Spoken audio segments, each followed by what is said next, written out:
Hydrocarbon derivatives depending upon hydrocarbon radical. System क्या है?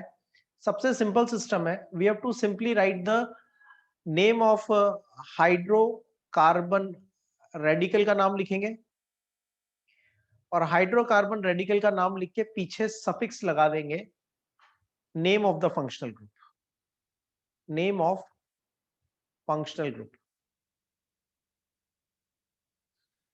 ये सिस्टम कहां अप्लाई होता है?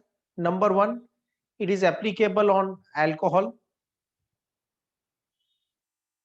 Number 2, it is applicable on ether.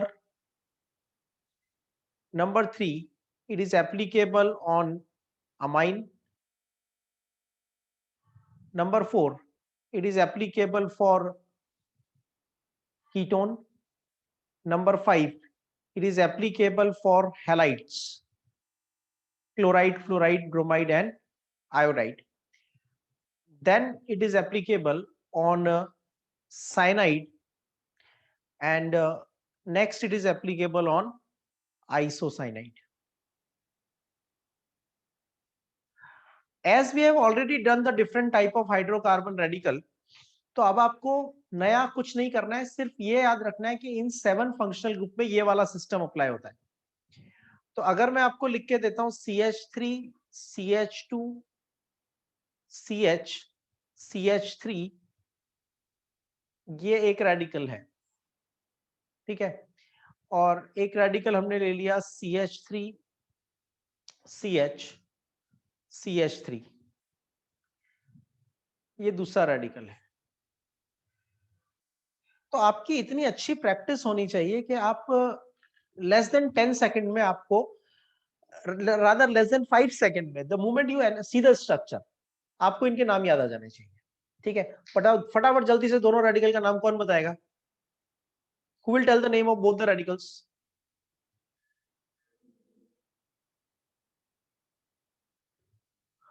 Yes, Heli बोलो। सर जो फर्स्ट है उसका नाम सेकेंडरी ब्यूटाइल और जो सेकंड है वो आइसोप्रोपाइल। वेरी गुड, ठीक है। सो इतना जल्दी आपको इस दिखना चाहिए। अब आपको नेमिंग करना है ना, आपको इशू नहीं, ठीक है।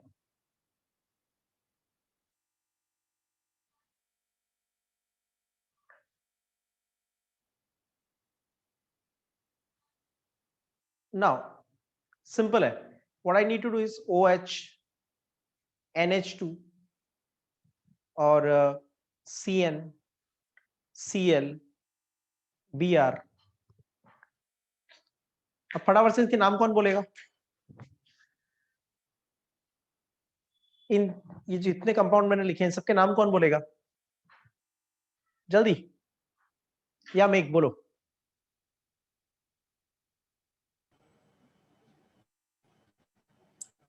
Secondary alcohol, secondary amide, secondary alcohol,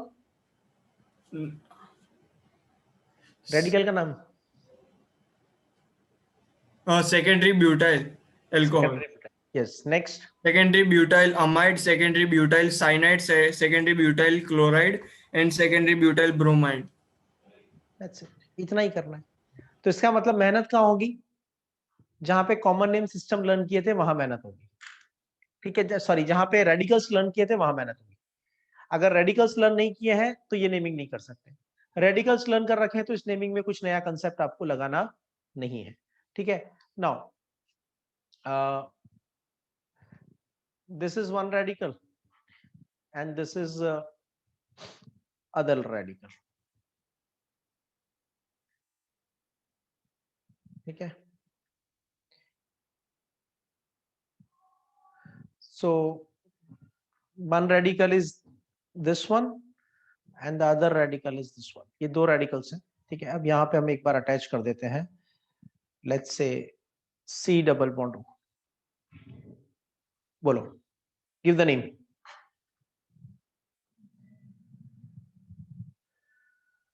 कौन बताएगा?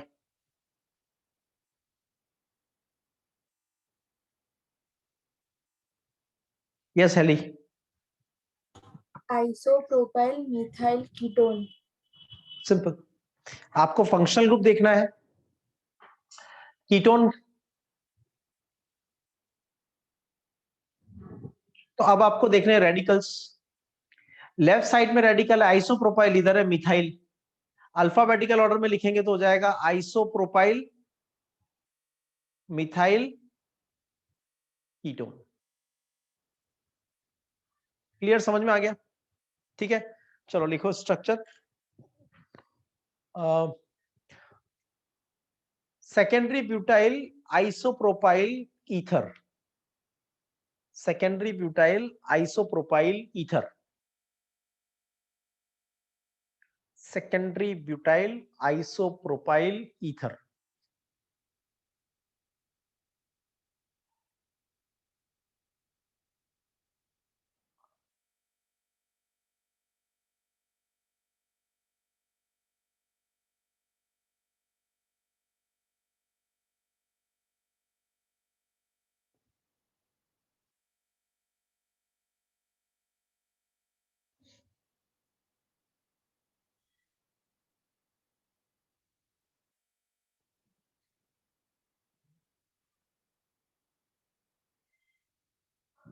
तो हमें दिया हुआ ईथर फंक्शनल ग्रुप O,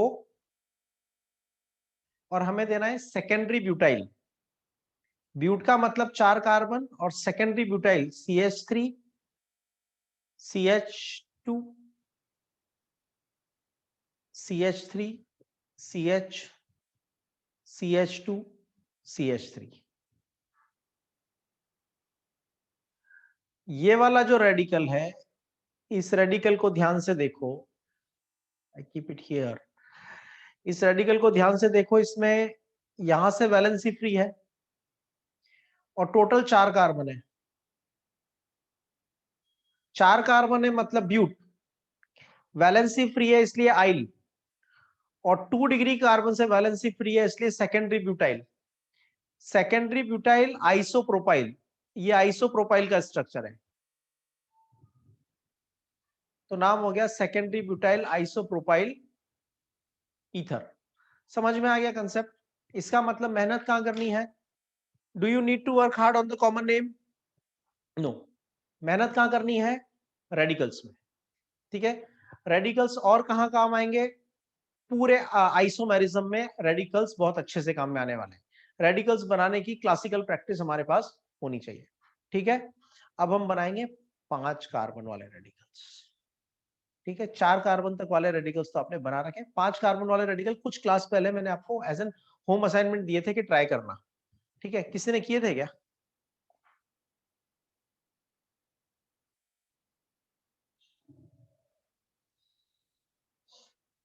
साल बदलते हैं, बैचेस बदलते हैं, कहानी नहीं बदलती, कैरेक्टरिस्टिक्स नहीं बदलते हैं, right?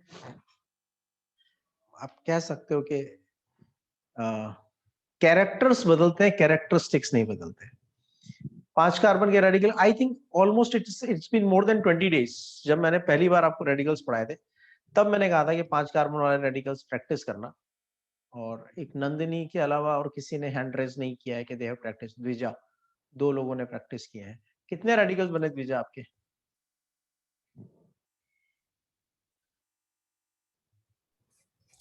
Sir, I got 4 radicals. You got 4 radicals. Hina got 3. Nandini, how many you got? 5 carbon में radicals? Sir, I tried. I made two radicals. Okay, चलो ठीक है। At least someone try. Right answer किसी का नहीं है, देखो इधर। स्टेप समझ लो, मेथड समझ लो। मैं लास्ट एंड फाइनल टाइम तुम्हें बता रहा हूं, ये जो मेथड है, ये मेथड सिर्फ रेडिकल बनाने का मेथड नहीं है, ये टेक्निक है बड़े टारगेट्स के लिए। How many isomers are possible? Believe नहीं होता है तो 12th की टेक्स्ट बुक का क्वेश्चन नंबर 11.1 एग्जाम्पल या इंटेक्स का क्वेश्चन है 11.1, वो यही क्वेश्चन है। ठीक है, और ऐसा क्वेश्चन फिर चैप्टर 11 में, सॉरी 10.1 ये क्वेश्चन है, और चैप्टर 11 में जाके सेम क्वेश्चन फिर रिपीट होता है, वहां हैलोजन की जगह एल्कोहल आ जाता है। कहने का मतलब ये है कि ये जो तुम कंसेप्ट पढ़ रहे हो, ये एक फाउंडेशन स्टोन है जो हमेशा काम आता रहेगा। इसलिए रेडिकल्स को मत रटना, मैं रेडिकल कैसे बना रहा हूं उसके मेथड पे फोकस करना, ठीक है। और ये जो मेथड होगा ना, ये अगले पूरे टॉपिक आइसोमेरिज्म में तुम्हें काम आएगा। देखो मेरी बात सुनो, तुम्हें आइसोमेरिज्म का जो टॉपिक टेक्स्ट बुक में दिया हुआ है ना, ठीक है, ये टोटल कचरा है, क्योंकि वहां तुम्हें क्या दी है, डेफिनेशन और एक एक एग्जांपल। फंक्शनल आइसोमेरिज्म क्या होता है, और चेन आइसोमेरिज्म क्या होता है, मेटामेरिज्म क्या होता है, टॉटोमेरिज्म क्या होता है, पोजीशन आइसोमेरिज्म का, इनकी एक एक डेफिनेशन दी है और एक एक एग्जांपल दिए कि भाई देखो ऐसा होता है चेन आइसोमर, ऐसा होता है फंक्शनल आइसोमर। और ये क्वेश्चन लाइफ में तुम्हारे कभी नहीं आता। क्वेश्चन लाइफ में क्या आता है, C5H11Br, एक फॉर्मूला दिया हुआ है आपको, अभी उसके बारे में फोकस मत करो, एक फॉर्मूला दिया है C5H11Br। How many primary halides are possible, how many secondary halides are possible, how many total isomers are possible, how many of the total isomer will be chain isomer, from that how many will be position isomer। ऐसे question आएंगे, मतलब isomer भी तुम्हें बनाने हैं और उनके relations भी तुम्हें निकालने हैं, ठीक है। तो आइसोमेरिज्म जो होता है वो कोई डेफिनेशन टॉपिक नहीं होता, वो एप्लीकेशन टॉपिक होता है। इसलिए अभी 5 मिनट का भाषण इसी बात पे दिया है, फोकस इस बात पे करना कि रेडिकल्स कैसे बना रहा हूं मैं, ठीक है। उसी रेडिकल की फ्री वैलेंसी पे जब तुम फंक्शनल ग्रुप लगा दोगे तो वो कंपाउंड बन जाएगा। जैसे आइसोप्रोपाइल में अभी साइनाइड लगा दिया तो आइसोप्रोपाइल साइनाइड बन गया ना, ठीक है। तो इसलिए हमारे पास रेडिकल बनाने के लिए बहुत इंपॉर्टेंट होता है कि हम इसको किस तरह से बना रहे हैं, इस पे फोकस करें, ठीक है। तो ध्यान से देखो, सबसे पहले हाइड्रोकार्बन रेडिकल्स ऑफ C5H12, एक हैबिट डेवलप करो now onwards in organic chemistry. मैंने तुम्हें लास्ट वीडियो जो शेयर किया था that was about the homologous series, और उसको एक सेपरेट वीडियो की तरह शेयर करने का पर्पस ये था क्योंकि उसमें मैंने एक तो आपके स्कूल का मेजर क्वेश्चन कवर किया है, right a note on homologous series and the characteristics of homologous series, और बहुत सारे माइनर क्वेश्चंस कवर किए हैं जहां पे वो आपको एग्जांपल देके पूछते हैं आर दे होमोलोग्स और दे आर नॉट होमोलोग्स और व्हाई लाइक दैट। तीसरा एक क्वेश्चन मैंने उसमें सबसे इंपॉर्टेंट कवर किया था and that question was general formula of the different functional groups. वो टॉपिक आपको अलग से पढ़ाने का मेरा पर्पस ये था कि आपको सभी जनरल फॉर्मूला याद हो जाने चाहिए, क्योंकि जब हम आइसोमेरिज्म वाला टॉपिक करेंगे ना तो वहां पे आपको ये फॉर्मूला रिक्वायर्ड होगा। अगर ये फॉर्मूला देख के आप इसकी कैटेगरी डिसाइड नहीं कर पाते कि ये एल्केन है, एल्कीन है, या एल्काइन है, या साइक्लो एल्केन है, तो आप आइसोमर बना ही नहीं पाओगे, ठीक है। इसलिए आज के बाद से एक हैबिट डालो, जब भी मैं कोई मॉलिक्यूलर फॉर्मूला लिखता हूं, मॉलिक्यूलर फॉर्मूला, आपका फोकस होना चाहिए ये पता करने के लिए कि ये किस कैटेगरी को बिलोंग करता है। मतलब अगर मैंने लिख दिया C5H12O, तो आपको पता चलना चाहिए देख के कि ये किस कैटेगरी को बिलोंग करता है।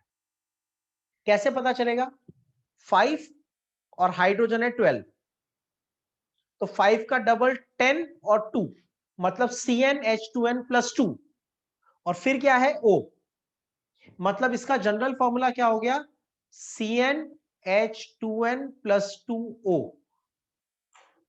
अब आपकी मेमोरी काम आएगी।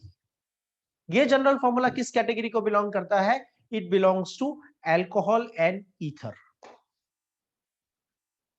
अब आइसोमर बनाना चालू होता है, अब पॉसिबल स्ट्रक्चर बनाना चालू होता है। अब आपको यही नहीं पता होगा कि ये फंक्शनल ग्रुप एल्डिहाइड है या कीटोन है या कार्बोक्सिलिक एसिड है, how would you make the possible structures, possible ही नहीं है, ठीक है। तो अब देखो इधर, मुझे बनाने हैं C5H12 के पॉसिबल रेडिकल्स। स्टेप 1,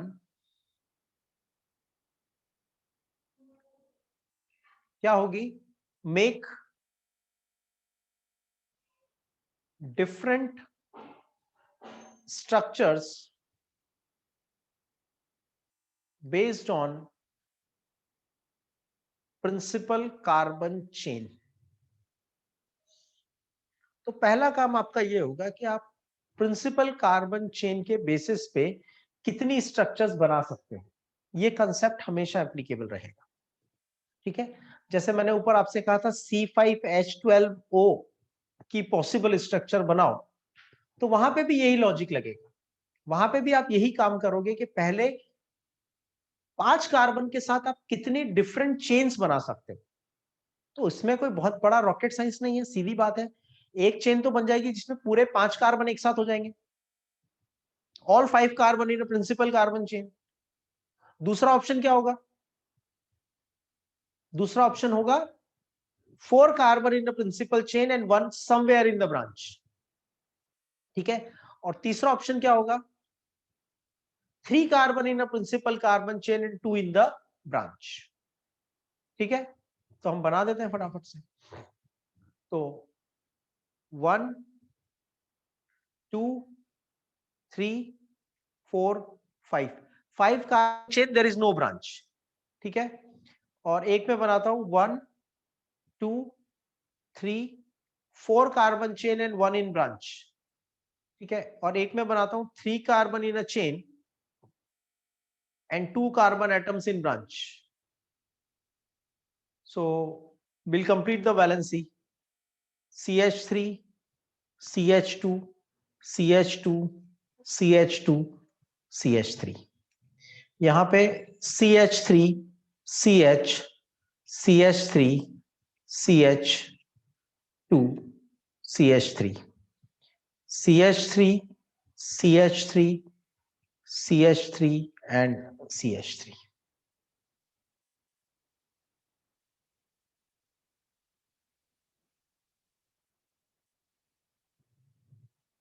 ठीक है, step 2, identify the types of carbon.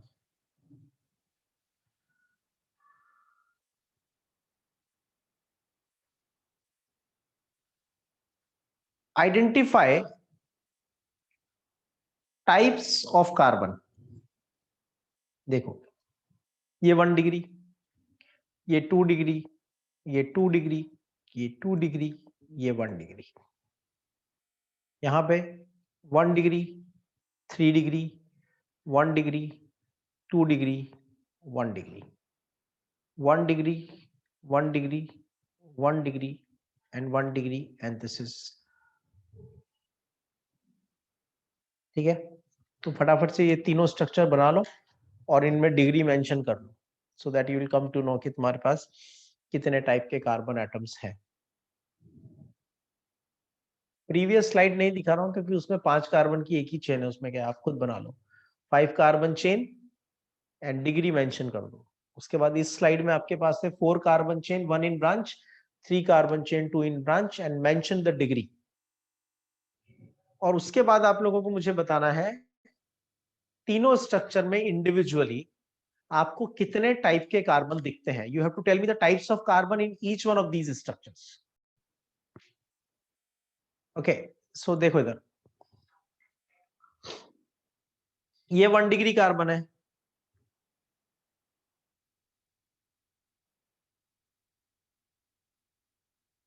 Okay, तो ये हमारे पास एक 1 डिग्री कार्बन है और ये भी 1 डिग्री कार्बन है।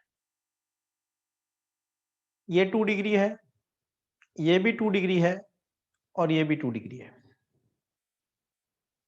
तो डिग्री के हिसाब से देखोगे तो आपको दो तरह के कार्बन दिखेंगे, 1 डिग्री एंड 2 डिग्री। फाइन, अब ऑब्जर्व करो, देखो मत, ऑब्जर्व करो और फिर एब्जॉर्व करो। ये जो दोनों 1 डिग्री हैं, क्या इनमें कोई डिफरेंस लगता है आपको या दोनों सेम लगते हैं? सेम है।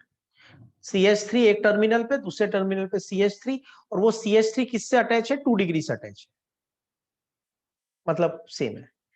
अच्छा, अब ये तीनों 2 डिग्री वाले जो कार्बन है, ये तीनों क्या एक जैसे हैं या इनमें कुछ डिफरेंस है? क्या डिफरेंस दिख रहा है नंदिनी आपको? सर जो कार्बन सबसे बीच में है वो दूसरे 2 कार्बन से अटैच्ड है जो 2 डिग्री के हैं, और जो 2 साइड वाले कार्बन हैं वो जो कार्बन से अटैच्ड है वो 1 डिग्री के हैं। एग्जैक्टली यहाँ पे जो 2 डिग्री वाले कार्बन है वो एक जैसे नहीं है। यहाँ जो सेंटर वाला, लेफ्ट से काउंट करो थर्ड या राइट से काउंट करो थर्ड, जो सेंटर वाला कार्बन है, ठीक है, वो सिमेट्रिक 2 डिग्री है। Symmetric 2 degree. आप ब्रेक करके देखो बीच में से, अगर आप इस कार्बन को पॉइंट आउट करते हो तो इसके लेफ्ट में क्या दिखता है? CH2CH3, और इसके राइट में भी क्या दिखता है? CH2CH3। मतलब ये एक सिमेट्रिक 2 डिग्री कार्बन है। इसके दोनों तरफ एक जैसी पोजीशन, दोनों तरफ एक तरह से मिरर इमेज है, ठीक है। अब इसको देखो, ये भी है तो 2 डिग्री, लेकिन क्या ये मॉलिक्यूल के इक्वल हाफ में डिवाइड कर रहा है क्या? नहीं, इसके एक तरफ 1 डिग्री है, दूसरी तरफ 2 डिग्री है। इस वाले को देखो, इसमें भी एक तरफ 1 डिग्री है और दूसरी तरफ 2 डिग्री है। मतलब यहां पे मेरे 2 डिग्री वाले 2 तरह के कार्बन है। मैं उनको नाम दे सकता हूं, मेरी चॉइस है, आगे कोई क्लासिफिकेशन नहीं है। मुझे जैसा अच्छा लगे वैसा मैं नाम दे सकता हूं। जैसे मैं कह सकता हूं, जो मुझे अच्छा लगता है, इजी लगता है, symmetric 2 degree and asymmetric 2 degree. Symmetric 2 degree का मतलब उस 2 डिग्री के लेफ्ट में और राइट में सब कुछ एक जैसा है, और एसिमेट्रिक 2 डिग्री का मतलब लेफ्ट में कुछ और है, राइट में कुछ और है। That's it. क्या ये कोई साइंटिफिक टर्मिनोलॉजी है? नहीं है। क्या इसको एग्जाम में लिखना होता है? नहीं लिखना होता है। हमें अपनी बात समझानी है कि कितने टाइप के हमें कार्बन दिख रहे हैं, ठीक है। तो बता दिया हमने कि भाई हमें 3 टाइप के कार्बन दिख रहे हैं, हमें 2 टाइप के कार्बन नहीं दिख रहे, ठीक है। तो अब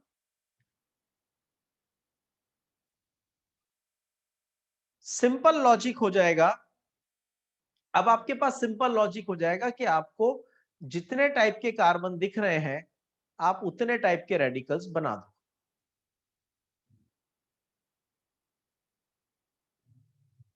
मतलब her from each type remove 1 bond. आपको एक कैटेगरी कौन सी मिली थी? 1 डिग्री, तो किसी भी 1 डिग्री से एक बॉन्ड हटा दो। दूसरी कैटेगरी क्या मिली थी? सिमेट्रिक 2 डिग्री, तो उससे एक बॉन्ड हटा दो। तीसरी कैटेगरी क्या मिली थी?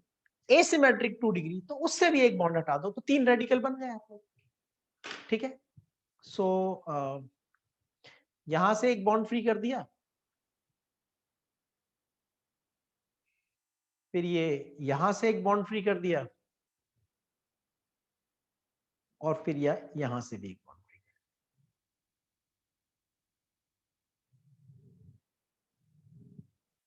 ठीक है, तो आपके पास 3 रेडिकल बन गए, 1 2 एंड 3।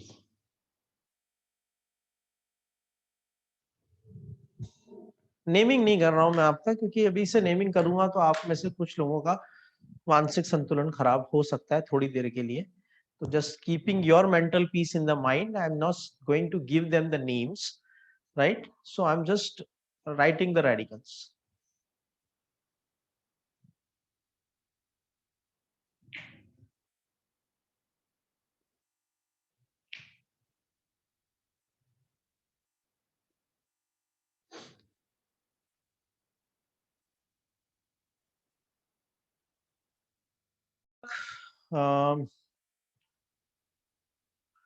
अब मुझे बताओ, इस वाली स्ट्रक्चर में तुम्हें कितने टाइप के कार्बन दिखते हैं?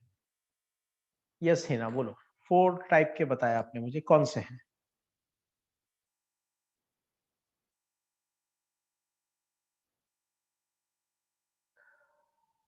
Hina, you just raised the hand and then you disappeared. What happened?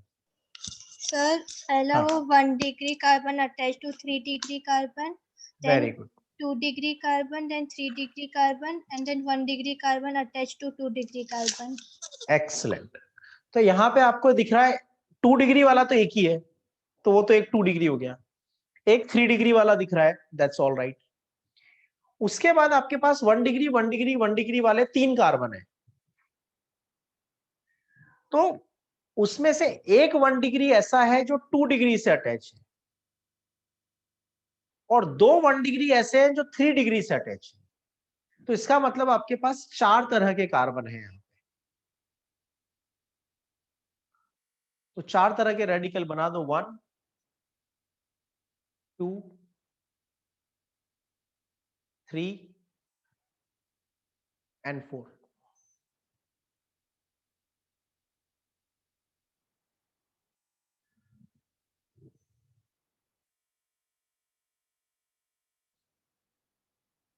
So now what we need to do is simply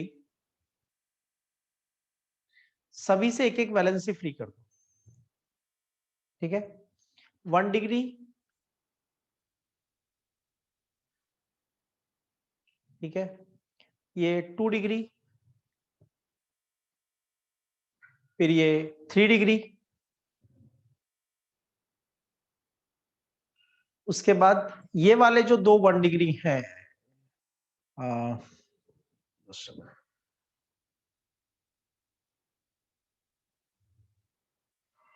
ये वाले जो आपको 2 1 डिग्री दिख रहे हैं, this and this, in 2 1 degree में से किसी भी एक 1 डिग्री को ले लो और वहां से वैलेंसी फ्री कर दो।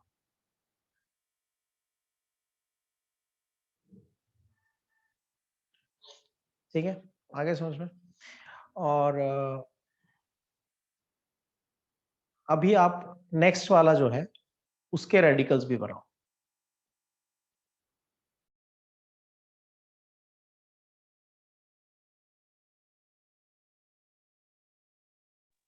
या so the next one is, ये आपके पास रेडिकल है, इससे कितने टाइप के रेडिकल बना पाओगे आप? हम एक बोलो। Only one type of radical. Only 1 type of radical, very good, excellent. क्योंकि 4 डिग्री कार्बन पे से तो हाइड्रोजन है ही नहीं ना, तो हटाओगे क्या? तो 4 डिग्री वाला रेडिकल बन नहीं सकता, एक ही रेडिकल बन सकता है, विच इज 1 डिग्री रेडिकल। ठीक है, तो अब क्या हो जाएगा इसका रेडिकल बनाने के लिए?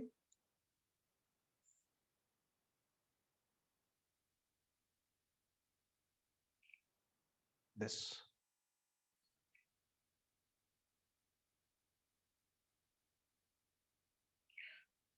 ठीक है, तो ये बन गए आपके पास रेडिकल्स। अब करते हैं इनकी नेमिंग। सबसे पहले इसका तो आना चाहिए आपको, पहले रेडिकल का नाम बताओ जल्दी से, कौन बताएगा? कौन बताएगा पहले रेडिकल का नाम? हाँ एक बोलो। N-pentyl. वेरी गुड, सिंपल है, कोई ब्रांच नहीं है, एन, 5 कार्बन है, पेंट, और फ्री वैलेंसी है आइल, तो पहला नाम तो हो गया सबसे सिंपल, एन पेंटाइल।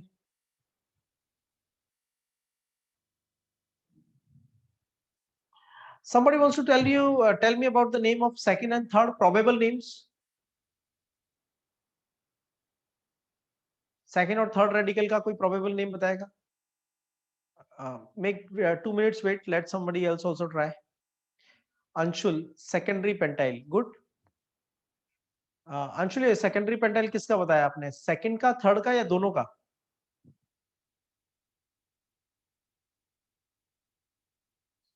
सेकंड, ओके, और थर्ड का क्या होगा? जो थर्ड नंबर पे रेडिकल है उसका नाम क्या होगा, कुछ आइडिया, एनीवन? विवेक, आइसो के पीछे, आइसो, अंशुल एंड आइसो, जाओ पहले आइसो की डेफिनेशन पढ़ो। चलो ठीक है, अभी लेक्चर 2 मिनट के लिए break. What is the definition of iso?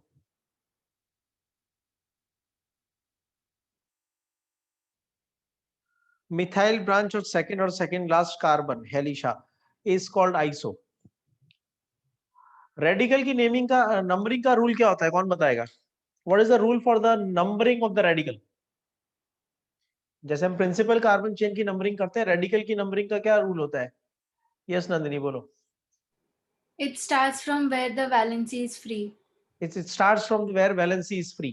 तो अगर मैं इसको यहां से स्टार्ट करता हूं तो दिस इज 1 2 3, राइट में जाता हूं तो 1 2 3।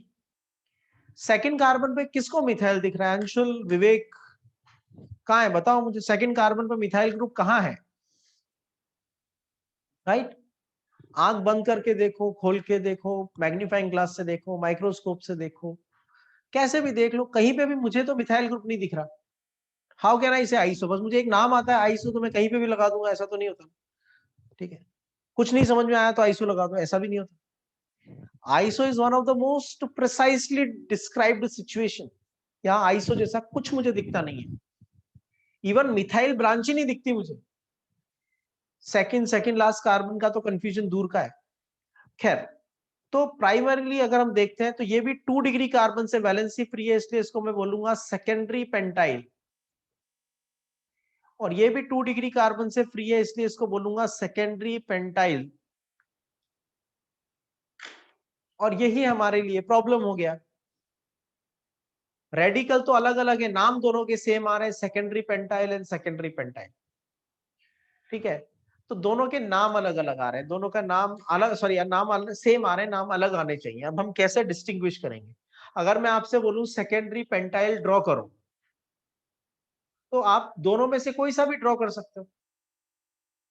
मैं कौन सा आपसे ड्रॉ करवाना चाहता हूं ये मैं आपको कैसे बताऊंगा? I have to be more specific. तो हमने ये जो एसिमेट्रिक वाला है ना, जो एक तो है 2 डिग्री सिमेट्रिक और एक है 2 डिग्री एसिमेट्रिक। इस 2 डिग्री एसिमेट्रिक के आगे हमने प्रीफिक्स लगा दिया active. Active secondary pentyl. Active का क्या मतलब होता है ये मुझसे अगले 8 महीने तक मत पूछना। ठीक है, 12th स्टैंडर्ड में तुम्हें आइसोमेरिज्म पढ़ाऊंगा, ऑप्टिकल आइसोमेरिज्म। उसमें पहला टॉपिक पढ़ाऊंगा कायरल कार्बन। जब कायरल कार्बन पढ़ाऊंगा तो एक्टिव पढ़ाऊंगा। ठीक है, लेकिन अभी भी तुम्हारे दिमाग में अगर ये चल रहा है कि एक्टिव मुझे तो नहीं कंफर्टेबल लग रहा है, मैं 8 महीने वेट नहीं कर सकता, तो किसी भी कार्बन के अराउंड अगर चारों ग्रुप अलग हैं, इससे ज्यादा कुछ नहीं बताऊंगा। ठीक है, क्योंकि रिक्वायर्ड नहीं है। अगर किसी कार्बन के अराउंड चारों ग्रुप अलग है तो उसको एक्टिव कार्बन बोल देते हैं। ठीक है, ये एक मोटा मोटा आइडिया दे दिया मैंने आपको, एक ब्रॉडर आइडिया दे दिया। Because I don't want to go to, अभी आइसोमेरिज्म नहीं पढ़ा, I can not go to the optical isomerism and I don't want to go for it right now. तो एक्टिव कार्बन ये कैसे हो गया? देखो इधर, ये वाला जो कार्बन है इस पे फोकस रखो। इसके लेफ्ट में क्या दिखता है आपको? 3 कार्बन। इसके राइट में क्या दिखता है आपको? 1 कार्बन। और क्या दिखता है इसके साथ में? 1 हाइड्रोजन। ठीक है, और क्या दिखता है? 1 फ्री वैलेंसी, मतलब अननोन। तो जिस कार्बन को मैंने हाईलाइट किया हुआ है, इसके लेफ्ट में 3 कार्बन है, राइट में 1 कार्बन है, 1 हाइड्रोजन है और 1 अननोन है, चारों ग्रुप अलग है, इसलिए मैंने इसको बोल दिया एक्टिव। ठीक है, दैट्स इट, अभी के लिए इतना बहुत है। इस वाले कार्बन को देखो, इसके लेफ्ट में राइट में सेम है, मतलब ये एक्टिव नहीं हुआ। तो मैंने क्या किया? जुगाड़ लगाया, मैंने ढूंढा कि अरे इनमें क्या डिफरेंसेस है। तो मुझे डिफरेंस दिख गया और मैंने लिख दिया एक एक्टिव है, दूसरा एक्टिव नहीं है। तो एक हो गया एक्टिव सेकेंडरी पेंटाइल और दूसरा हो गया सेकेंडरी पेंटाइल। अच्छा, स्पेशली सीबीएसई वाले जितने लोग हैं वो, और बाकी जो अच्छे लेवल की रेफरेंस बुक सॉल्व करते हैं वो लोग, एक बात याद रखना, कई जगह पे हम पेंटाइल की जगह एमाइल वर्ड भी यूज करते हैं। Gujarat board is never going to use it for another 5 years, तब तक तो तुम 12th पास हो जाओगे। ठीक है, बट सीबीएसई में, एनसीईआरटीज में, इस तरह के करिकुलम में हम कई जगह पे पेंटाइल की जगह अमाइल वर्ड यूज करते हैं। मतलब मैं इसको एक्टिव सेकेंडरी अमाइल भी बोल सकता हूं, या फिर सेकेंडरी अमाइल भी। अमाइल का मतलब पेंटाइल होता है, इतना सा याद रखना। 5 कार्बन का रेडिकल पेंटाइल, और पेंटाइल का दूसरा नाम होता है एमाइल। ठीक है, अब आएगा मजा। चलो, पहले वाले का नाम क्या लिखे? फर्स्ट रेडिकल का नाम क्या लिखें, क्या लिख सकते हैं प्रोबेबली?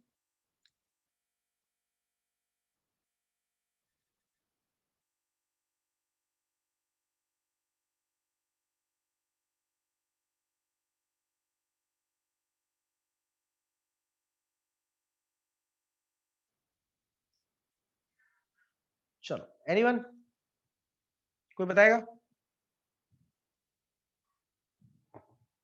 चलो चलो, बताओ बताओ, कोशिश करो, क्या होगा, ज्यादा ज्यादा गलती तो होगा।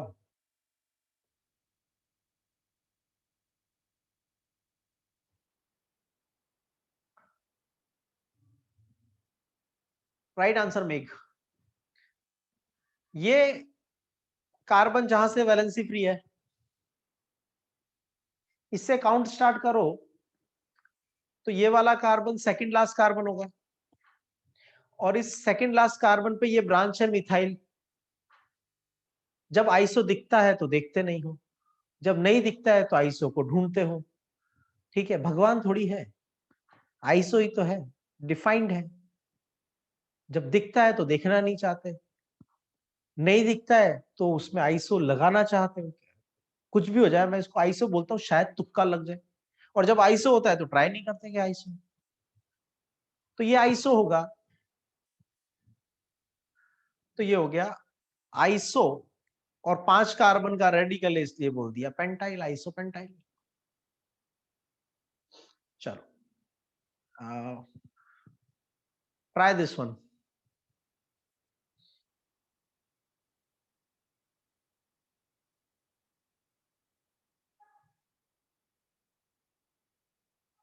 Any answer?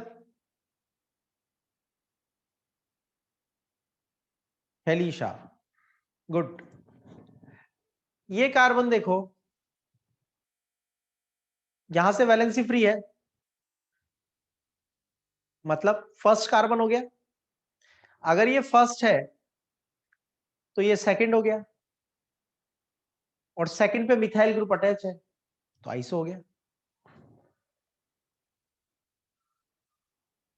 आइसोपेंटाइल। दो दो आइसोपेंटाइल हो गए। कैसे डिस्टिंग्विश करोगे?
या sorry, there was some interruption.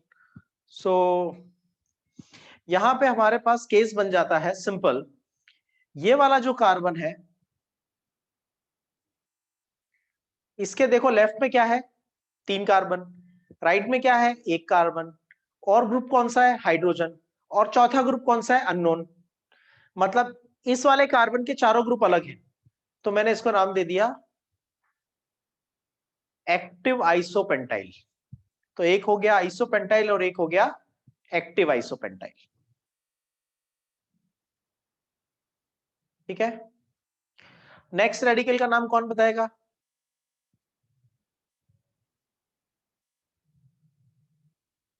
Who'll tell the name of the next radical? Hina Agarwal, good. Tertiary pentyl. 3 degree carbon से वैलेंसी फ्री है तो सबसे सिंपल है,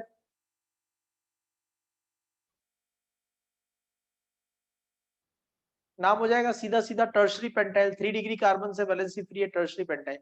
अब रुक जाओ, और लास्ट रेडिकल को देखो, क्या मैं इसको आइसो बोल सकता हूं? लास्ट रेडिकल को देखो, मुझे बताओ, can I call it iso? Can I call it iso? Yes और no please? Yes,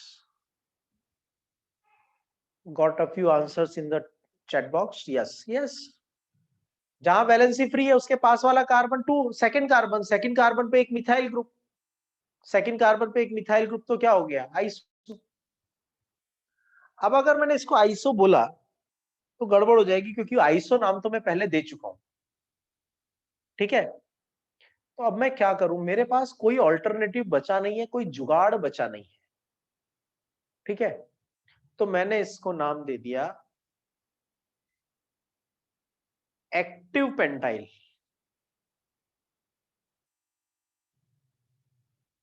active pentyl क्यों दे दिया? क्योंकि मेरे पास और कोई रास्ता बचा नहीं था, मेरे पास और कोई मेथड नहीं था कि मैं इसको नेमिंग कर पाता, तो मैंने इसको एक्टिव पेंटाइल। अब इसमें एक्टिव कार्बन कौन सा दिख रहा है? तो एक्टिव लिखा है तो कुछ तो एक्टिव होगा इसके पास ना। एक्टिव का मतलब ऐसा कार्बन होगा जिसकी चारों वैलेंसी अलग होगी।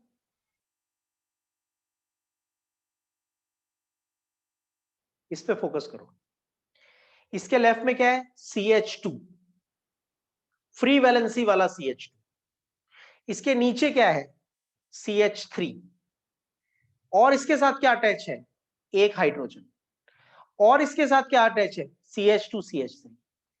मतलब इस कार्बन के चारों ग्रुप अलग है, मतलब एक्टिव कार्बन है, तो मैंने इसको नाम दे दिया एक्टिव पेंटाइल। ठीक है, समझ में आ गया? हमने पहले नियो कंडीशन डिस्कस किया था क्या? नियो कंडीशन, ओके नहीं, नियो का पहले डिस्कशन नहीं हुआ है। आज मैं आपको बताता हूं एक और कंडीशन। तो ये हो गए आपके radicals. Isopentyl, active isopentyl, tertiary pentyl and active pentyl. ये बन गए आपके पास 5 रेडिकल्स, 4 रेडिकल्स। ठीक है,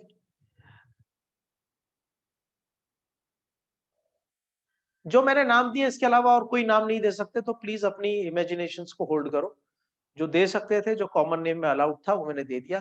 can we name this, can we name that वाले क्वेश्चन यहाँ पे एक्सेप्टेबल नहीं है। जो मैंने दे दिया वही फाइनल है। ठीक है, so because there are certain rules of the common name which we have to follow, so these names will be acceptable only. Now don't think कि हम इसको एक्टिव पेंटाइल वाले को ये भी कर सकते थे, वो भी कर सकते थे। तो आपका नाम जो अभी है उसके अलावा कुछ और भी हो सकता था, अभी रख दिया तो रख दिया। ठीक है, आपके कैरेक्टरिस्टिक्स को देख के आपका नाम नहीं रखा था, अभी एक नाम रखना था तो रख दिया। ठीक है, अभी इस कंपाउंड का एक नाम रखना था, प्रॉब्लम्स आ रही थी, कोई डेफिनेट रूल नहीं था, तो we have given it one name. Right, now no more discussions on it कि अरे नाम अलग ऐसे ही देना था तो एक्टिव पेंटाइल क्यों दिया, कुछ और नया रूल बना देते। नहीं बनाना था, दे दिया नाम। और इसके आगे हम कॉमन नेमिंग सिस्टम फॉलो भी नहीं करेंगे। अब हमारी हिम्मत टूट गई, अब हम 6 कार्बन पे नहीं जाने वाले। ठीक है, क्योंकि हमें दिख रहा है कि तो रूल्स तो डिफिकल्ट होते जा रहे हैं। अच्छा, 6 कार्बन पे चले गए तो क्या आप 6 कार्बन के आगे कॉमन नेमिंग करेंगे ही नहीं क्या? ऐसा नहीं है, 6 कार्बन ऑनवर्ड्स हम कॉमन नेमिंग करेंगे, लेकिन वहां तक जहां हमारे रूल अप्लाई होते होंगे। जैसे 6 कार्बन की चेन है बिना ब्रांच वाली, तो मैं उसको बोल सकता हूं एन हेक्साइल। ठीक है, या उसमें आइसो कंडीशन दिख रही है तो मैं उसको आइसो हेक्साइल बोल सकता हूं। लेकिन अगर मुझे उसके लिए मेरा कोई रूल काम नहीं आ रहा होगा तो मैं उसमें कॉमन नेम नहीं लगाऊंगा। हर जगह कॉमन नेम को अप्लाई नहीं करना है। 5 कार्बन तक अप्लाई करते हैं, 6 कार्बन ऑनवर्ड्स नॉर्मली अवॉइड करते हैं। ठीक है, तो ये हो गया। अब आता है देखो नियो कंडीशन। नियो का मतलब होता है 2 methyl group on the second और सेकेंड लास्ट कार्बन। आइसो में क्या था? 1 मिथाइल ग्रुप ऑन सेकेंड और सेकेंड लास्ट कार्बन।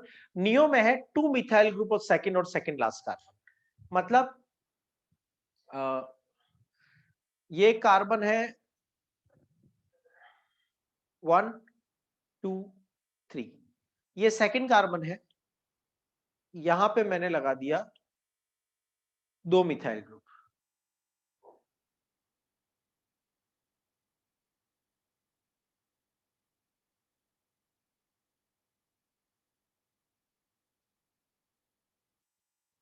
अब ये जो R है, this can be any long chain, लेकिन ये R का मतलब है any number of carbon are present, लेकिन याद रखना उसके पास और कोई ब्रांच नहीं होनी चाहिए।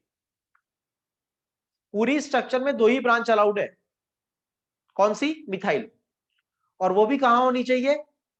सेकंड और second last. To be more clear about it,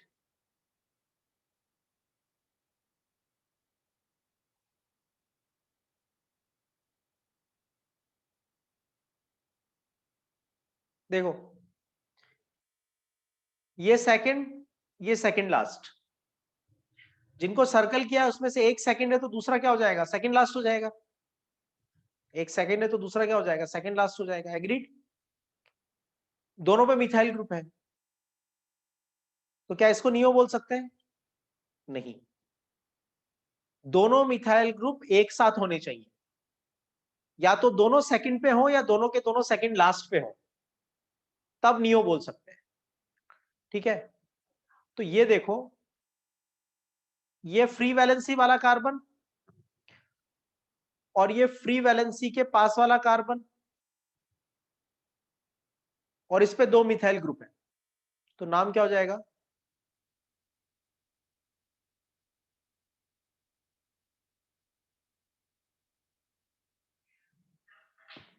neopentyl.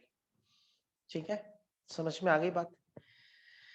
इसको ड्रॉ कर लो, फिर मैं आपको कुछ क्वेश्चंस बताता हूं कैसे इसके ऊपर क्वेश्चंस फ्रेम होते हैं, because just mugging up these radicals is not going to solve the purpose.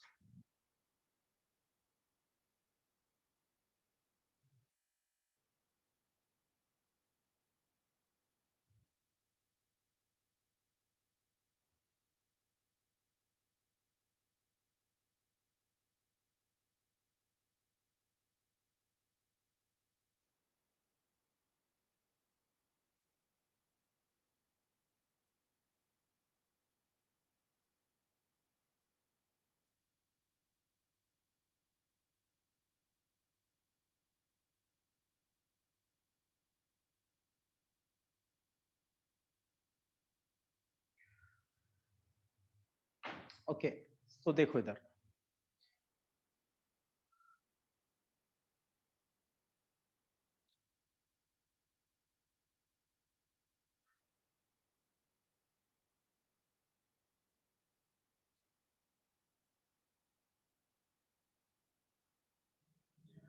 This was the question I was talking about.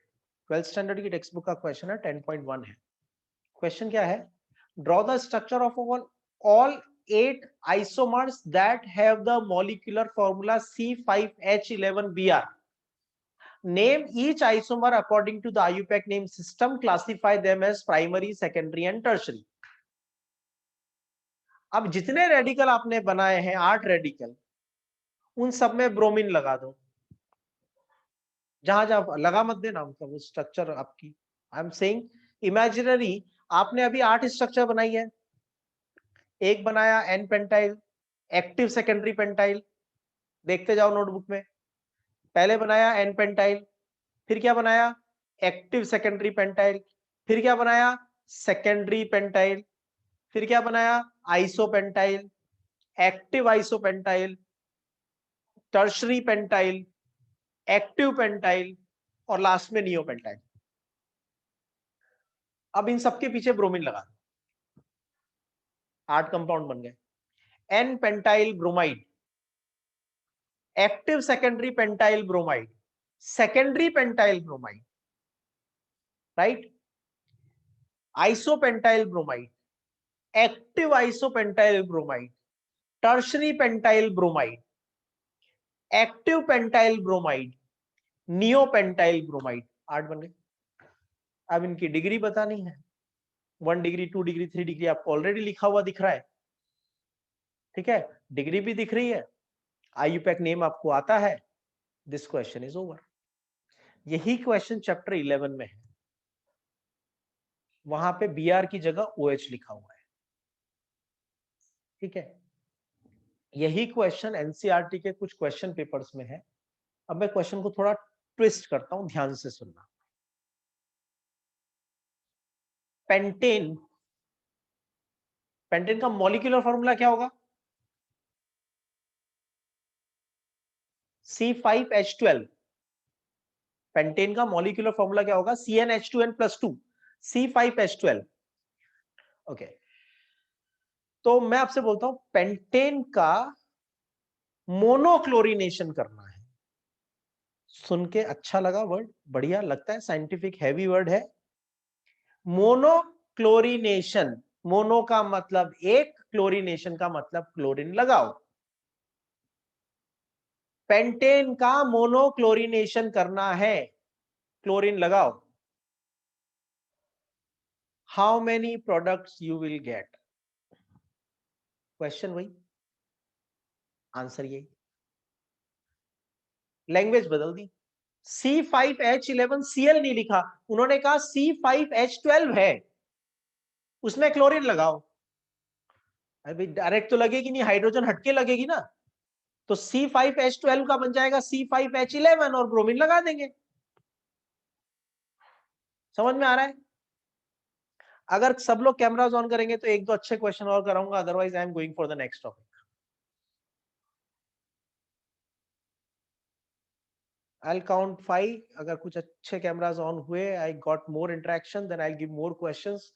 Otherwise, देखो मेरी क्लास में तुम्हें एक बात हमेशा मिलेगी, और you can confirm it with many of my previous batches. The batch which interacts with more, which always gets more. ठीक है? क्योंकि there are many things which are not there in my notes also, printed notes I mean, and not in the textbook also. ये part of discussion होता है। And apart from being a teacher, we are a stage artist. ठीक है, audience अच्छी है, मजा आ रहा है, तो परफॉर्म करने का भी मजा आता है। ठीक है, अदरवाइज स्क्रिप्ट पढ़ो और जाओ, सीधी बात है। तो जितना तुम एंजॉय करके पढ़ोगे और रिस्पॉन्ड करोगे, मुझे लगा कि ऑडियंस अच्छी है, तो डायलॉग डिलीवरी भी बढ़िया होगी, इमोशनल भी होगा, ड्रामा भी होगा, सब होगा। स्क्रिप्ट राइटिंग के बियॉन्ड बहुत कुछ होगा। जहां लगी कि ऑडियंस को कुछ नहीं पड़ी हुई है, ठीक है, अपना टिकट खरीद के फालतू बैठे हुए हैं, तो ठीक है स्क्रिप्ट पढ़ूंगा बस। ठीक है, अब ये कितना तुम मुझसे एक्स्ट्रा ले सकते हो, ये पूरा का पूरा तुम्हारे ऊपर है। ठीक है, कोई बैच ये ब्लेम नहीं कर सकता कि मेरी एनसीईआरटी का एक भी टॉपिक बाकी रह गया। हाँ, ये बैचेस बहुत सारे क्लेम करते हैं कि हमारे बैच में तो सर ने ये क्वेश्चन भी एक्स्ट्रा करवाया, वो टॉपिक भी एक्स्ट्रा करवाया, और वो भी एक्स्ट्रा करवाया। ठीक है, एंड फिर दूसरे बैच वाले आके कुछ बोलते हैं कि सर आपने उस बैच में ये एक्स्ट्रा कुछ पढ़ाया, हमें नहीं पढ़ाया। तो भाई तुम्हारे पढ़ाते वक्त तुम लोगों का इंटरेक्शन ऐसा नहीं था कि मेरे दिमाग में वो पॉइंट आता। अब ये सब डिस्कस कर रहा हूं, तो ये कहाँ है तुम्हारी 11th की टेक्स्ट बुक में? ढूंढ के बता दो मुझे, कहीं पे भी मिल जाए तो। ठीक है, लेकिन आइसोमेरिज्म तुम्हारे सिलेबस में है, आइसोमर्स बनाना तुम्हारे सिलेबस में आता रहेगा, 10, 11, 12, 13 सब चैप्टर में आएगा 12th स्टैंडर्ड में। तो तुम इंटरेक्ट करोगे तो मुझे मजा आएगा, तो मैं पढ़ाऊंगा। ठीक है, अब मैं इस क्वेश्चन को ट्विस्ट करता हूं। C5H12 या पेंटेन का ऐसा आइसोमर बताओ जिसके मोनोक्लोरिनेशन से एक ही प्रोडक्ट बनता है। Which isomer of the pentane gives only one product on monochlorination? लिख लो पहले क्वेश्चन, अदरवाइज वैसे ही बाउंसर चला जाएगा तुम्हारा। लिखोगे तो कुछ तो समझ में आएगा। लिख लो क्वेश्चन, लिख लो ऐसे। Which isomer of pentane gives only one product on monochlorination? अब मुझे इस क्वेश्चन का मतलब कौन बताएगा? आंसर नहीं बताना है। मेरे आंसर में थोड़ी सी मिस्टेक है जो तुमने मुझे भेजा है, करेक्ट करो उसको। अभी मुझे आंसर नहीं पूछना है, मुझे इस क्वेश्चन का मतलब पूछना है। What do you understand by this question? कौन बताएगा इस क्वेश्चन का मतलब क्या है? रुशिता बोलो, क्या मतलब है क्वेश्चन का? Sir, it means which isomer of pentane, ऐसा कौन सा पेंटेन आइसोमर होगा पेंटेन का जो क्लोरीनेशन ऐसा एक कौन ही सा पेंटेन का आइसोमर होगा जिसमें हाँ अगर मैं एक क्लोरीन अटैच करूं तो एक से ज्यादा प्रोडक्ट पॉसिबल ही नहीं होंगे? हाँ ऐसा क्वेश्चन है। ठीक है, तो अभी मैंने आपको आज के लेक्चर के स्टार्टिंग में क्या बताया था? पेंटेन के हमने 3 आइसोमर लिखे, 5 कार्बन चेन में, ठीक है, फिर 4 चेन में, 1 ब्रांच में, और फिर 3 चेन में और 2 ब्रांच में। ठीक है, ये 3 आइसोमर हमने बनाए पेंटेन के। This is 1, this is 2 and this is 3।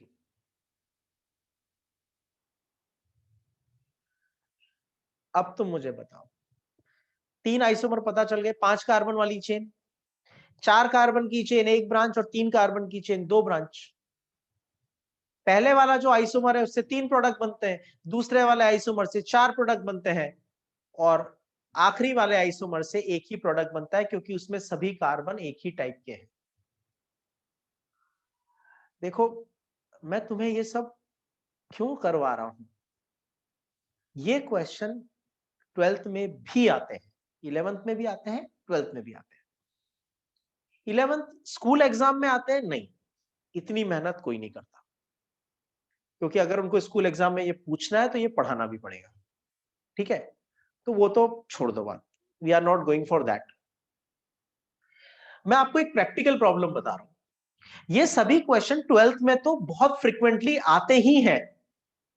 जब भी आप कोई अच्छी बुक सॉल्व करते हो, प्रीवियस ईयर क्वेश्चन सॉल्व करते हो, स्पेशली सीबीएसई के, एनसीईआरटी के, नीट के, आपको ऐसे क्वेश्चंस भर भर के मिलते हैं, और तब आप मेरे पास आके कहते हो कि मुझे इसका लॉजिक नहीं पता,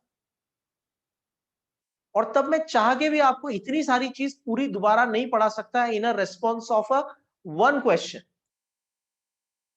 क्योंकि जड़ें तो है ही नहीं।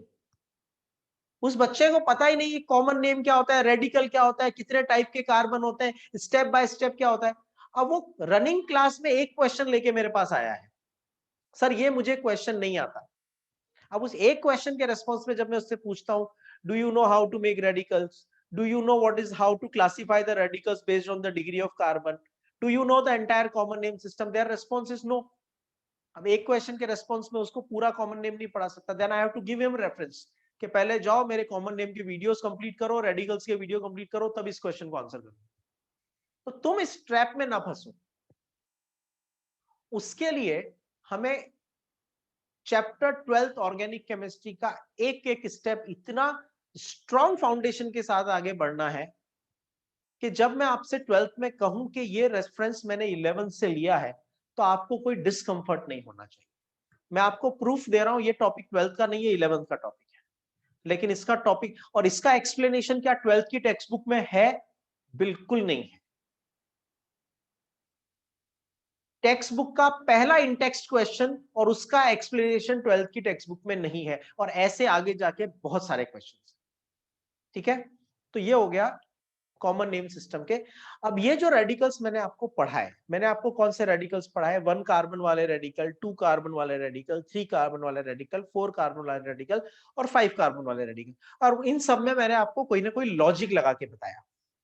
ठीक है, आइल लगाते हैं, आइलीन लगाते हैं, आइलिडीन लगाते हैं, सेकेंडरी कब लगाते हैं, आइसो कब लगाते हैं, नियो कब लगाते हैं। अब कुछ रेडिकल्स ऐसे हैं जहां पे कोई लॉजिक नहीं लगाना है। ठीक है, उनके नाम और उनकी स्ट्रक्चर को याद रखना है। ठीक है, तो write down the topic, some typical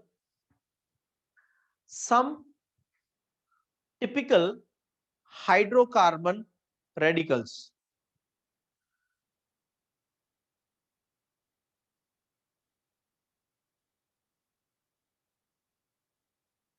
some typical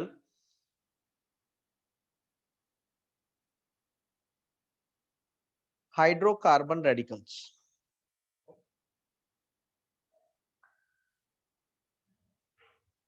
देखो इधर,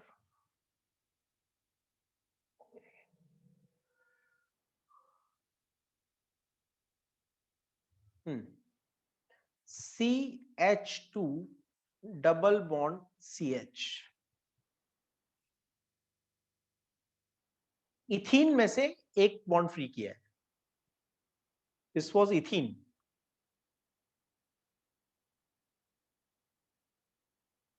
इथीन में से मैंने एक हाइड्रोजन हटा दिया, इसका नाम होता है विनाइल।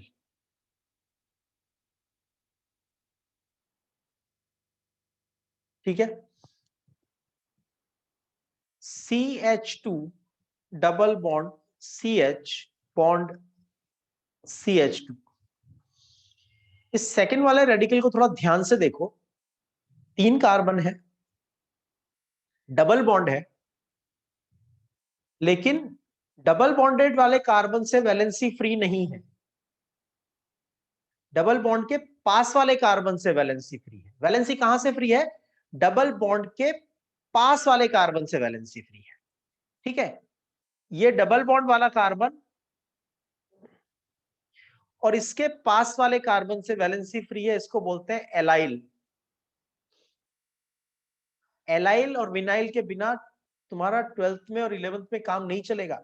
अभी 2 क्लास 3 क्लास के बाद ही मैं तुम्हें रेजोनेंस पढ़ाऊंगा दोबारा। एक बार तो मैंने तुम्हें आइडिया दिया है कॉन्जुगेशन का, double single double, double single positive वाला। जब मैं रेजोनेंस एक्चुअली में पढ़ाऊंगा तो मैं आपको वापस एलाइल और विनाइल के कुछ कंडीशंस यूज करूंगा। तो these are very important radicals, allyl and vinyl. उसके बाद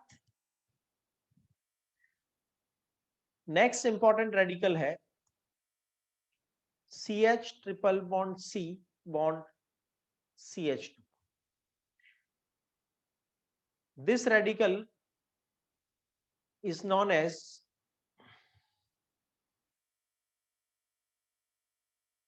propargyl। CH3 CH double bond CH bond CH2, this is called crotyl। crotyl 4 carbon है, बीच में डबल बॉन्ड है और टर्मिनल से वैलेंसी फ्री है, ये क्रोटाइल है। 3 कार्बन है, डबल बॉन्ड है और टर्मिनल से वैलेंसी फ्री है, वो एलाइल है। 3 कार्बन है, ट्रिपल बॉन्ड है और टर्मिनल से वैलेंसी फ्री है, दैट्स प्रोपार्जिल। ठीक है, अब देखो इधर,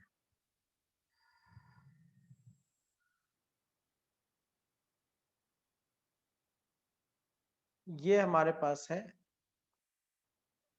6 कार्बन की रिंग।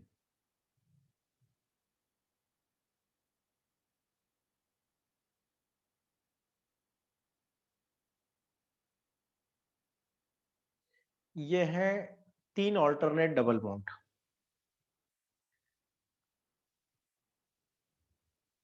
तो इस कंपाउंड का नाम क्या होता है? बेंजीन। एरोमेटिक हाइड्रोकार्बन का पहला simplest compound, that's called benzene.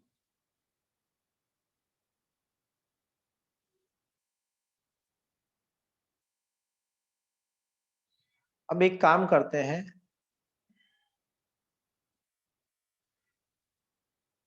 सुनो सुनो सुनो ध्यान से सुनो। बेंजीन का हायर होमोलोग बनाना है, क्या करना है? बेंजीन का हायर होमोलोग बनाना है। कैसे बनाओगे? स्ट्रक्चर नहीं पूछ रहा हूं, कैसे बनाओगे पूछ रहा हूं। How do you get a higher homolog in any homologous series? By adding CH2। CH2 group add करके हमें हायर होमोलोग मिल जाता है। ठीक है, तो बेंजीन का फॉर्मूला है C6H6। हम इसमें एक कार्बन और 2 हाइड्रोजन और ऐड कर देते हैं, मतलब it will look be like this.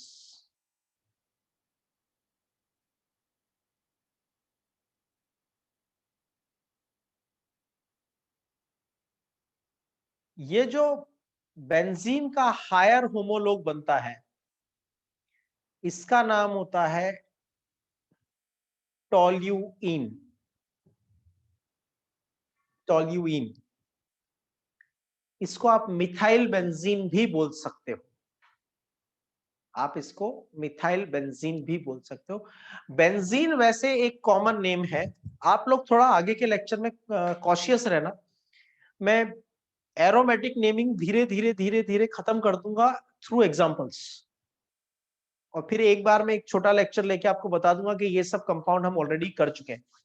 इसलिए each and every word you are writing in the notes is a very important tool for you. Okay, तो बेंजीन और टोल्यूइन, ठीक है। अब ध्यान से देखो, बेंजीन में 6 कार्बन है। इसकी बेंजीन की स्ट्रक्चर एक्चुअली कैसी होती है? ये 6 कार्बन आपके पास रिंग में है, ऑल्टरनेट डबल बॉन्ड है, और इनकी वैलेंसी को सेटिस्फाई करने के लिए हर कार्बन पे एक हाइड्रोजन है। ये बेंजीन का स्ट्रक्चर है, that is the reason we call it as C6H6। Clear, understood? ठीक है, अब एक काम करते हैं,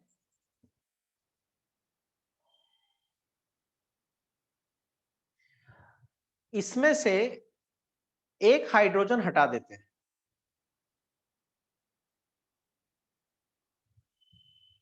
बेंजीन में से हमने एक हाइड्रोजन फ्री कर दिया, तो ग्रुप का नाम हो जाता है फिनाइल। वो बेंजाइल वाला कंसेप्ट यहां मत लगा देना, आइल वाला कंसेप्ट यहां मत लगा देना जो वहां लगाया था। मीथेन से मिथाइल, इथेन से इथाइल, प्रोपेन से प्रोपाइल, ब्यूटेन से ब्यूटाइल, ऐसा नहीं है। बेंजीन से बेंजीनाइल नहीं बनता है, ठीक है। यहाँ थोड़ा ध्यान रखना, इसको बोलते हैं फिनाइल। दूसरी बात, फिनाइल का फॉर्मूला क्या होगा? C6H5। कई बार टेक्सचुअल डिस्क्रिप्शन में C6H5 लिखना या फिनाइल लिखना डिफिकल्ट होता है, तो वो लोग उसकी जगह लिख देते हैं PH।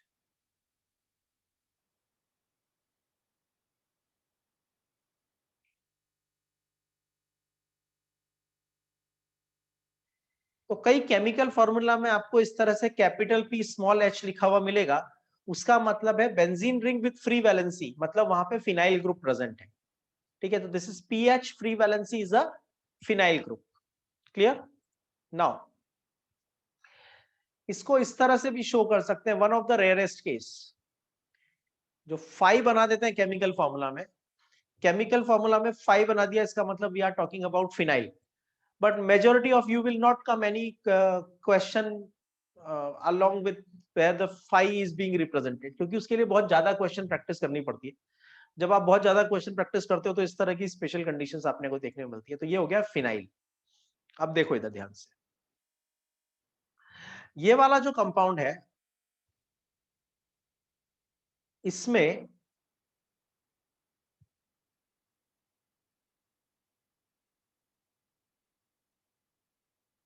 मेरे पास 2 तरह के कार्बन प्रेजेंट हैं। 2 तरह के कार्बन का मतलब है जो रिंग के अंदर है, मतलब बेंजीन रिंग के अंदर है, वो यानी एरोमेटिक कार्बन है, और जो बाहर CH3 है वो एलिफेटिक कार्बन है। तो we have got aromatic carbon as well as aliphatic carbon, ठीक है। तो मैं क्या करता हूं कि यहां से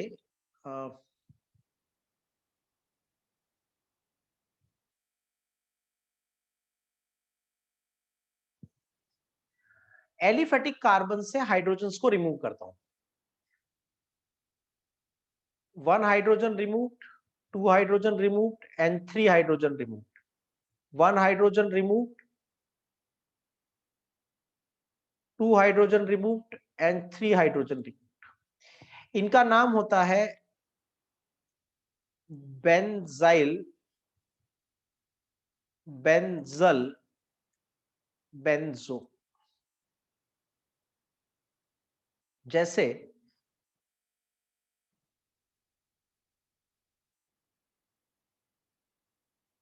बेंजाइल क्लोराइड, बेंजल डाइब्रोमाइड,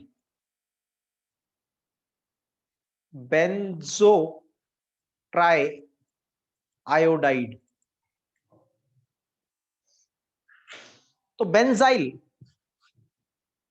मतलब टोल्यूइन के ऊपर वाले कार्बन में से एक हाइड्रोजन हटा दो, बेंजाइल क्लोराइड मतलब क्लोरीन लगा दो।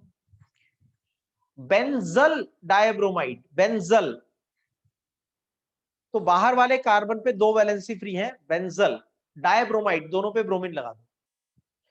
बेंजो ट्राई आयोडाइड बाहर वाले कार्बन की 3 वैलेंसी फ्री है और उस पे 3 आयोडीन लगा दो। Benzo tri iodide. समझ में आया? नाम याद रखने पड़ेंगे आपको, यहां पे बहुत ज्यादा लॉजिक काम नहीं आएगा। Benzyl, benzal, banjo. ओके, अब एक बात और सुनो, ध्यान से सुन, देखो ना, stop writing everyone, see carefully. ये देखो, ये एक कार्बन है, लेफ्ट वाला देख लो या राइट वाला देख लो।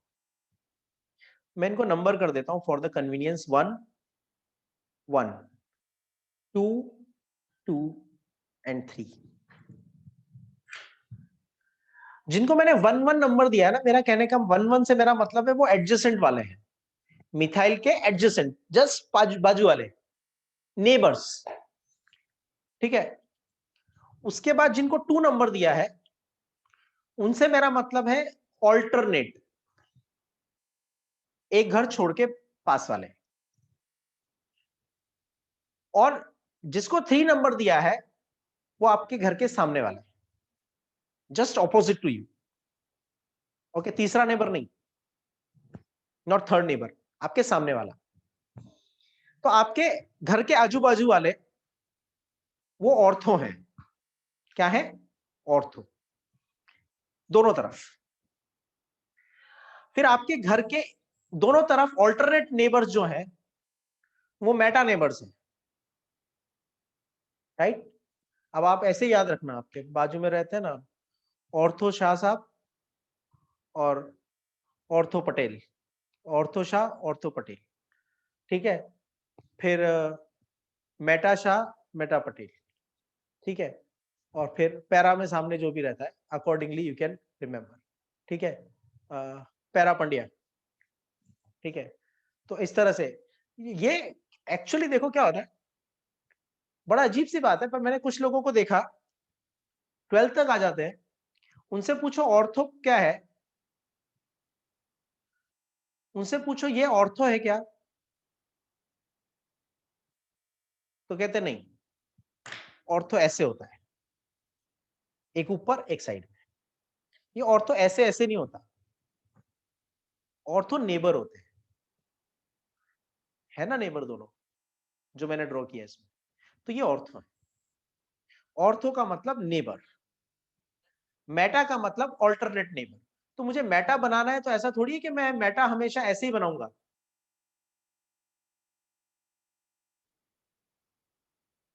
ऐसे मेटा बनाऊंगा, ये भी मेटा है नो डाउट, पर मैं चाहूं तो मेटा को ऐसे भी तो बना सकता हूं ना, ऑल्टरनेट है। तो ये क्या हो गए? ये मेटा साहब हो गए। ठीक है, और जो ऑपोजिट वाले होते हैं वो पैरा साहब होते हैं।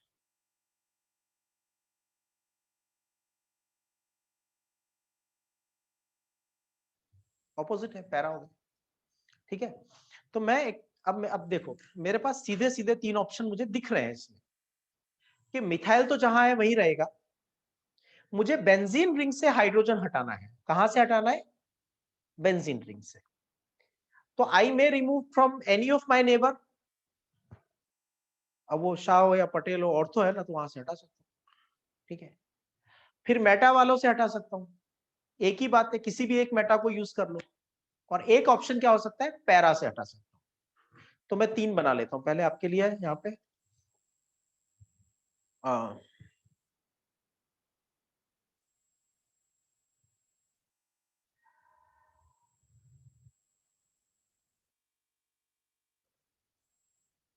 सो ये एडजेसेंट से हटाया, ये ऑल्टरनेट से हटाया और ये ऑपोजिट से हटाया।